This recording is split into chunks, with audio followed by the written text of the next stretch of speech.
샬롬 할렐루야. 요한일서 1장 5절. 우리가 그에게서 듣고 너희에게 전하는 소식은 이것이니 곧 하나님은 빛이시라. 그에게는 어둠이 조금도 없으시다는 것이니라. 아멘. 제목은 빛입니다. 빛에는 참으로 신비한 능력들이 담겨 있습니다. 어둠을 밝혀주고 따뜻하게 해주며 세균 곰팡이를 죽이기도 합니다. 식물이 광합성을 해서 생명을 유지하는 것도 빛이 있기 때문에 가능한 일이지요. 만약 세상에 빛이 없다면 사람뿐만 아니라 모든 생물들도 죽고 말 것입니다. 그런데 빛에는 우리 눈에 보이는 육적인 빛도 있지만 영적인 빛도 있다는 사실입니다. 육적인 빛이 여러 가지 능력을 갖고 있는 것처럼 영적인 빛 안에는 무한한 능력이 담겨 있지요. 캄캄한 방 안에 불을 켜면 어둠이 사라지듯이 우리 삶의 영적인 빛이 임하면 영적인 어둠이 물러갑니다. 영적인 어둠이 있으면 질병이나 가족, 사업터, 일터, 사랑과의 문제 등으로 참된 평안을 얻지 못합니다. 그러나 영적인 빛이 임하여 어둠이 물러가면 이러한 문제와 어려움이 다 사라지게 되지요. 사람으로서는 해결할 수 없는 문제들이 다 풀어지고 마음의 소원을 응답받을 수가 있습니다. 요한일서 1장 5절에 하나님은 빛이시라 그에게는 어둠이 조금도 없으시니라 했고, 요한복음 1장 1절에는 말씀은 곧 하나님이시니라 하셨습니다. 빛은 영적으로 하나님의 말씀을 의미합니다. 진리이고 선이며 사랑이시지요. 반대로 어둠은 영적으로는 비진리, 불의, 불법, 악 등 하나님의 말씀에 어긋나는 모든 것을 의미합니다. 진리와 선과 반대되는 모든 것이 다 어둠이지요. 그러면 성경에서는 빛과 어둠을 구체적으로 어떻게 말씀하고 있는 것일까요? 성경에 보면 하라 하신 말씀들이 있습니다.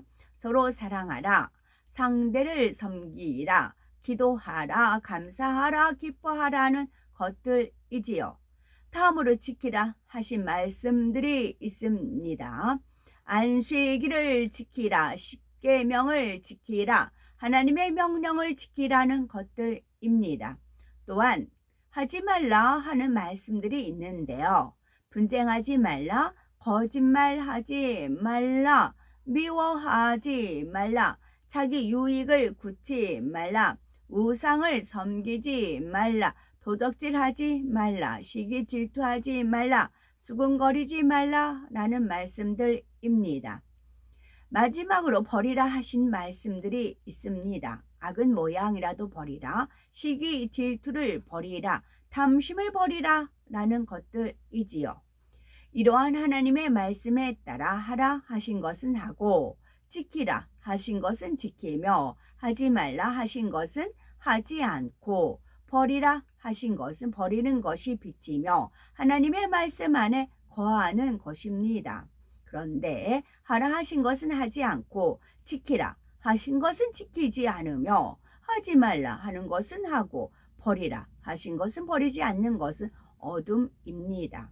빛이신 하나님의 말씀에 벗어나 어둠 안에 거하는 것이지요. 빛의 세계에는 하나님께서 주관하시지만 어둠의 세계는 원수마귀 사단이 주관합니다.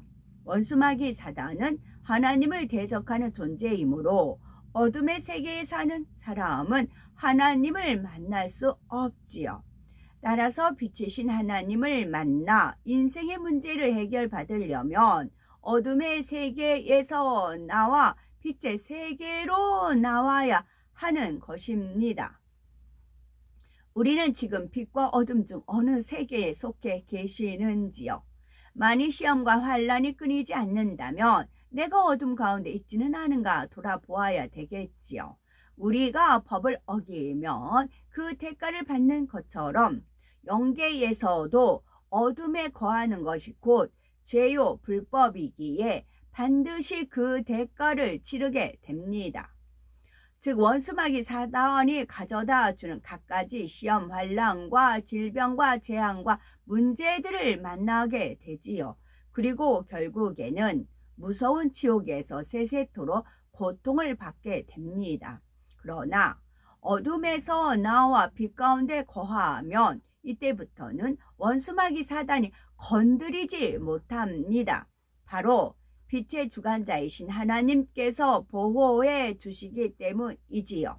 하나님께서는 빛 가운데 거하여 영혼이 잘된 사람에게는 모든 저주가 떠나게 하시고 강건함은 물론 만사 형통의 축복을 주십니다. 그러면 빛 가운데 거할 때 모든 저주가 떠나고 축복이 임하는 이유는 무엇일까요? 바로 영적인 빛이 임해서 역사하던 어둠의 세력을 물리쳤기 때문입니다. 그러나 아무나 예수 그리스도의 이름으로 명한다고 해서 어둠이 물러가고 문제가 해결되는 것은 아니지요. 어둠에 있는 사람이 주님의 이름으로 명하며 어둠의 세력은 끔찍도 하지 않습니다. 어둠을 물리칠 수가 없기 때문이지요. 따라서 어둠을 물리치고 기도의 응답을 받으려면 반드시 빛 가운데 거해야 하지요. 그럴 때 원수마귀 사단도 두려워 물러가면서 문제가 해결되고 응답을 받습니다. 그런데 중요한 사실은 사람이 빛 가운데 거하는 만큼 각 사람에게 주어지는 빛의 권세와 능력도 달라진다는 것인데요. 예를 들어 전등을 하나 켰을 때와 10개를 켰을 때의 빛의 밝기는 전혀 다릅니다. 태양빛이 다르고 달빛이 다르며 별과 별들의 빛도 서로 다르지요. 아무리 많은 별들이 있다 해도 태양빛 하나만큼은 못합니다. 이처럼 우리가 하나님 말씀 안에 사는 만큼, 즉 빛이신 하나님을 닮아가는 만큼 우리의 빛도 밝아지게 되지요. 빛이 밝을수록 원수마귀 사단을 물리치는 권세와 능력도 커지는 것입니다. 그래서 빛의 권세와 능력이 큰 사람이 기도할 때는 자신의 문제만 해결받는 것이 아니라 다른 사람들의 문제까지 해결해 줄 수가 있지요. 그의 기도를 통해 어둠이 물러가기 때문입니다. 또한 어둠이 물러가면 빛이 임하게 되니 하나님의 축복도 임하는 것입니다. 그렇다면 나는 말씀대로 산다, 빛 가운데 거한다 라고 생각하는 분들도 자신을 점검해 보시기 바랍니다. 요한일서 1장 7절은 저가 빛 가운데 계신 것 같이 우리도 빛 가운데 행하면 우리가 서로 사귐이 있고 말씀했습니다. 이 말씀대로 나는 하나님과 사귐이 있다고 자신에게 말할 수가 있으신지요? 하나님과 사귐이 있다면 분명히 그 증거들이 나타납니다. 물론 사귐에도 깊이가 다 다르죠. 단지 얼굴만 아는 정도에서 시작해서 서로 깊은 비밀까지도 대화할 수 있는 사이가 있지요. 우리가 새신자나 어린아이의 신앙의 단계가 아니라면 당연히 하나님과의 사귐도 더욱 깊은 관계로 만들어 가야 합니다.